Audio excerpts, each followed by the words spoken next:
réalité que nous sommes en train de vivre aujourd'hui à la RTG, avec la transformation des studios aujourd'hui, nous sommes en train de passer directement de la studio classique au numérique, c'est-à-dire studio visio où les auditeurs peuvent nous suivre désormais sur l'internet directement.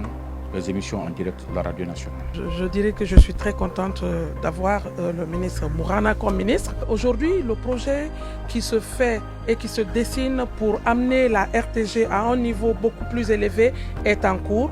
On a reçu des instructions et toutes ces instructions-là vont dans le sens à mettre la RTG à moderniser, à améliorer ce que nous faisons. Et ça se voit déjà dans les 100 jours du ministre. On a vu que l'écran du journal télévisé a changé. Et beaucoup d'autres choses sont en train d'être faites sous silence et le résultat, ça sera vu à l'antenne.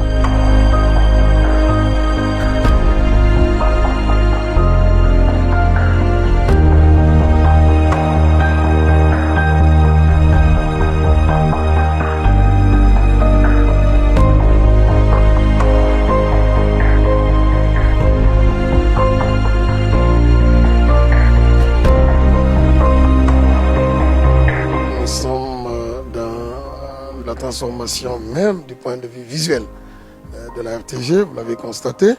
Nous sommes en train de donner un caractère d'automatisation, un workflow des process et avoir aussi une dynamique des bandes visuelles qui montrent les caractéristiques physiques de notre pays en termes de paysage. Et donc, cela va en droite ligne de la vision politique de M. le Président, M. Mamadi Doumbouya, qui souhaite vivement que nous donnions à l'image de la Guinée tout ce que nous avions de plus précieux et de plus esthétique à notre pays.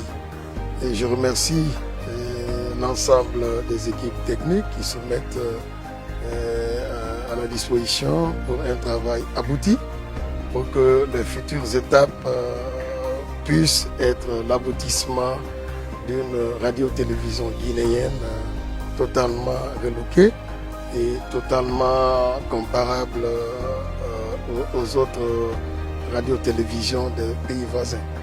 Et c'est ce qui constitue pour moi un challenge. Et ce challenge me permet donc d'aller puiser des bonnes pratiques partout et sans, à l'effet de rendre notre vitrine nationale totalement comestible.